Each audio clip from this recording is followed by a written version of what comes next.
MK, and I am here with another mixed media mayhem recipe for you guys today. I am also playing along with my Color Craze kit for week 3, which is the 49 and Market Everywhere collection.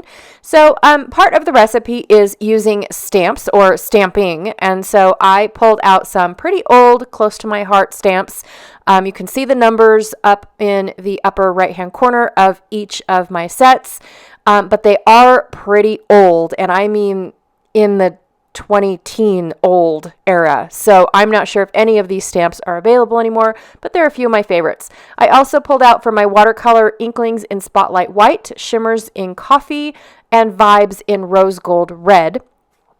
Just for, I think that Rose Gold Red is going to match the pinky purple in this collection. I also pulled out a couple Distress inks in Walnut Stain, Twisted Citron, and Peeled Paint. For my stamping, so hopefully I can get that. I've got some chipboard map frames. I basically pulled out everything because this is my first layout, and so I haven't really opened up the collections. Oddly enough, you guys, I did not separate out my supplies like I normally do on little trays and whatnot. All right, so this is a family that owns horses and a bunch of carriages, and they drive by every Sunday, unless of course the weather is bad. But they have a two-person carriage. They have this covered wagon carriage, lots and lots of carriages for their horses to pull, and they strap them up every Sunday and take them all for a ride, and I just think it's fabulous. So I don't get all of the carriages in photos because sometimes when I notice it, I barely hear the horses clicking by. But it's fun when I do get to see it, and it just makes my heart smile that people still do this. And then, of course, during events and whatnot, they give the carriage rides. You know, they offer rides in their carriages. So, anyways, I'm going to start off with this label stamp that is from, I think, the Happy Place, or I don't even know what it's what the stamp set is called, you guys. These were all special stamp sets that came in a kit from Close to My Heart. So one of them came in a traveling kit. The other one came in, actually, I think this is the one that came in the traveling kit. One came in a tropical kit. They all just came in kits. And so that's why they all have those special numbers instead of the A, B, C, and D numbers in front. They were like C, C's, and S's and all that stuff. So anyways, not that you guys need to know that much about stamps, but I am starting off by just randomly stamping the labels, and I'm taking the ink and I'm stamping it multiple times instead of just the one time over and over. I'm stamping it multiple times, and then for my leaves, I am doing the exact same thing, only I'm two-tone stamping it. So I'll stamp in one color first and then rock and roll my stamp in the second color to get my different variations of green. And I'm using the same Twisted Citron and Peeled Paint. I'm just doing it a little bit different. Now for this wide leaf stamp, I just did it in Peeled Paint because I wanted it to be dark because I knew it was going to be an open leaf. Actually, the other one was an open leaf too, but it wasn't as open. I don't know my excuses, you guys, but I'm stamping as many times as I can until the ink is done, and it helps fill in and it makes it look like I've got leaves in the front, leaves in the back, and things like that. So super fun. And this is also sped up quite a bit, just so that way I could put the whole process in the video, and the video is not 40 miles long, right? Or 40 minutes long, miles. Wow.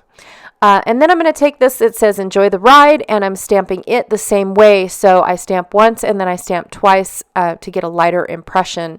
And then I'm going to take this one that says the world is yours. And so it's basically the world is yours, so enjoy the ride. So I'm trying to stamp it next to, but this one I felt like you wouldn't be able to read the words if I stamped it twice. So I only stamped it once, and I made sure that it matched all of the enjoy the rides except for the one on the upper right hand. I did not do that one because I felt like I think it's going to get covered up. I think that whole side's going to get covered up by my photos, but you never know. All right, so I'm going to open up my inks and get them going. This is the coffee color, and I am just making a mess, you guys. I am making little lines going around. Again, this is super sped up. But I wanted it to look like basically a dirt road, but I didn't want it to be that dark. So I'm going to take Spotlight White and go over it again and blend it in. And because I didn't have clean water and I'm using almost pure white, I'm using I'm using my spray bottle because it had fresh water in it. Now my spray bottle has distilled water in it. That's what I use to activate this, my inks. And then of course my regular water is just plain water, in my jar that I keep on my desk. But, I just wanted to tone out that, coffee just a little bit. And then of course now I have a light brown and a dark brown, and I just used brown, and white. And then I splattered a little bit of that rose gold red all over, just to give it that pinkish look, because I'm going to pull in some of the pink elements that are in, or mauve elements, I'm not really sure what color that is, that are in this collection. Just because there's a lot of green already in my photos, there's a lot of blue already, and there's a lot of blue and green within the collection. And so I wanted to bring in another color, and orange just wasn't cutting it. So I chose the mauve. Now, funny thing about these chipboard frames, I didn't know they were adhesive. So I thought that it was a misprint, that my frames were not coming apart. So I'm taking the time, and I left this in so you guys could see how silly I am, but I left this in just so you guys could see that I used an X-Acto knife. I just poked it through where there was already a perforation, and then just followed the frame, the chipboard portion of the frame, in order to not mark up all the others. Now I'm going through, normally this word set that is in the, what's it called? In the rub-ons, that's the last sheet that I normally end up using. It was the first sheet that I end up using in this collection, which is really weird, you guys. Most of the layouts that I create with this collection for this week are not my usual norm, which I feel good about because I stepped out of my box. Oh, pardon my texting. I thought I cut them all out. I apologize. It's never ending, I swear. But yes, I stepped out of the norm for my layouts this week, instead of just doing my normal travel photos or layouts. All right, so the first one is I'm going to go ahead and continue adding onto my background with all of these awesome, what are they called? Rub-ons. Oh my gosh, I'm so sorry. And try and figure out where I want them before I put the rest of my elements down, because I want these rub-ons to show up. I want them to be in the background, but I want them to be a part of my clusters as well. So I went ahead and I put some of them exactly where I knew I wanted them. So far away, here, there, and everywhere. And then I've got something new view down at the bottom. I don't really know exactly what that says. My third photo that I trimmed out really small wasn't small enough, so I'm going to trim it down to 3x3. Have to rub off all of that adhesive off of it first. I'm okay that I ripped the green piece of paper, because once I trim it down even more, then you won't really see it. So I'm going to go ahead and just trim that down really quickly, put it back together, and voila. And then I did cut my large frame, so that way I could get an even larger frame. And the way that the photos are laying on top of the frame, you really can't tell that I cut it out. So I'm pretty happy about that. And then I'm going to do the same thing. This is where I realized that it's adhesive, by the way. But I switched out from a rectangle frame to a square frame, and this, and trim that down as well, because I'm only going to see that one corner. I don't want to waste my frames behind the photo where I know I'm just going to get it all covered up, if that makes any sense. And I love having my photos fall off the edge of the paper. I just feel like that adds a lot of interest into the layout. But I am going to trim this photo down even more. It's a far away view. I think it was them leaving our house or coming towards our house. Oh, they were coming towards. Sorry. I had to move my fingers out of the way so I could see what was going on. But before I cut my green, I just want to make sure that the photo ends up being small enough for it to fit on my frame. But I don't want to take away too much because honestly, you guys, I have a gorgeous view right outside my front yard, and I love taking pictures of it, and I love it being in my photos and whatnot. And so I wanted to leave some of that. I didn't want to crop the photo so much that you couldn't see the background. I know that's kind of silly because the background's in the other two photos, but I seriously just wanted to leave that background in there. I feel like it adds a lot of interest into my photo and brings it to everybody's attention, right? Or for those that are going to see it. I'm also trying to strategically place my frames to where the cut edges are being hidden or will get cut off. I do end up having to use an X-Acto knife for that as well. So just trying to remember how I had this frame because I really liked it the first time. And I think I end up bringing that photo over just a little bit more. So the frame isn't absolutely perfect. Like it doesn't make an entire perfect 6x8 frame around my photos, but it fools the eye into telling you that it is, if that works for you guys. But that's my intention, is that it will fool you guys, telling you guys what my frame is supposed to be around both photos. It's not cut in half. All right, so now that I've got my frames all trimmed up and fixed, sometimes the X-Acto knife doesn't do it quite right, but it gets there and nobody will notice. So I'm going to rough up the edges because I feel like all outdoor photos need roughed up edges somewhere. So I'm going to go ahead and use this as a small journaling spot, but I don't have a whole lot. It'll have the neighbors' names on them, and of course, the fact that they strap up their horses and whatnot. Basically what I told you guys of their carriages. So far we've seen 3 different carriages that they like to use with their horses. So we've got these guys, and then I am using all of the photo corners that came in the kit in just the photos that, or just the corners that are going to be seen. I think I do end up having a few left over. It's weird because they didn't give me, it was only like they gave you 6. Do you guys mix up your photo corner colors, or do you like them all to be the same? I'm a little OCD and I like all mine to be the same. I pulled out a little geotag and I'm going to go ahead and pop up this cute little saying in dark blue. I don't know if I bring in any other dark blue. That's really, I did. I brought in a tab up at the top.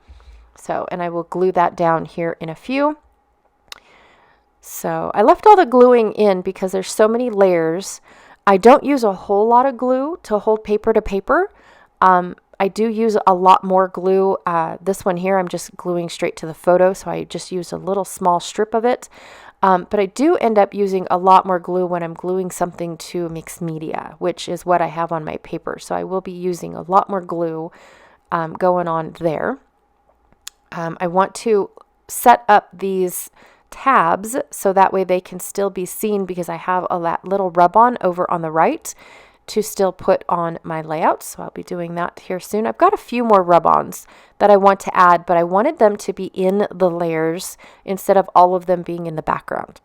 So I will get those. I did move up the far and away just a little bit so that way it can, oh no, that's exactly where I left it because my photo was originally 3x4. I forgot. Making stuff up, you guys. All right, a couple more little bits. I love the addition of this mauve color. It's like a purple, but in the video it does look very pink. It really does. But in real life, it's more like a purple. I'm not sure if my photos make it even more pink. It probably does.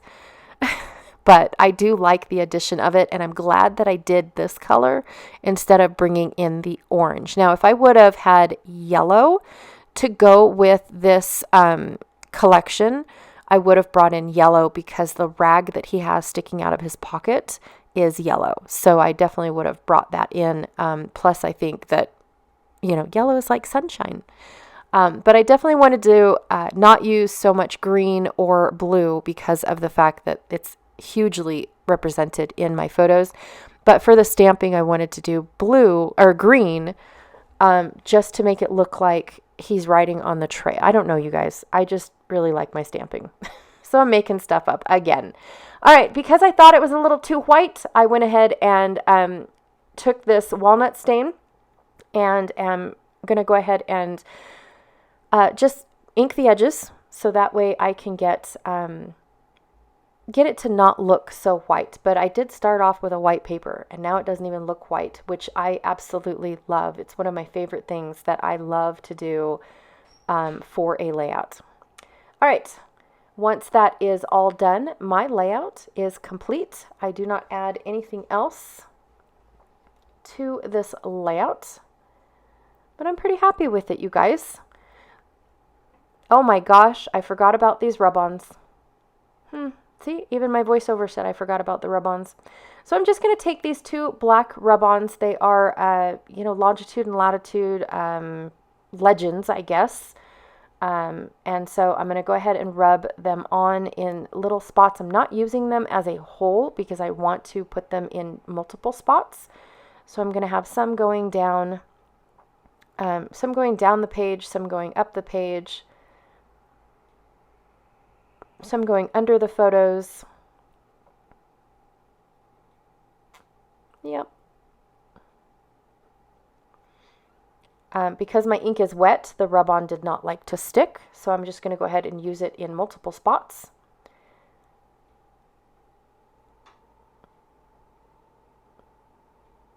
And then that is going to call it good. I love mixed media layouts like this, you guys, where it's a little bit here, a little bit there. I'm glad I remembered these because they really did add to the layout. They helped bring in just a little bit more black. All right, so that is officially what I have going on for you guys.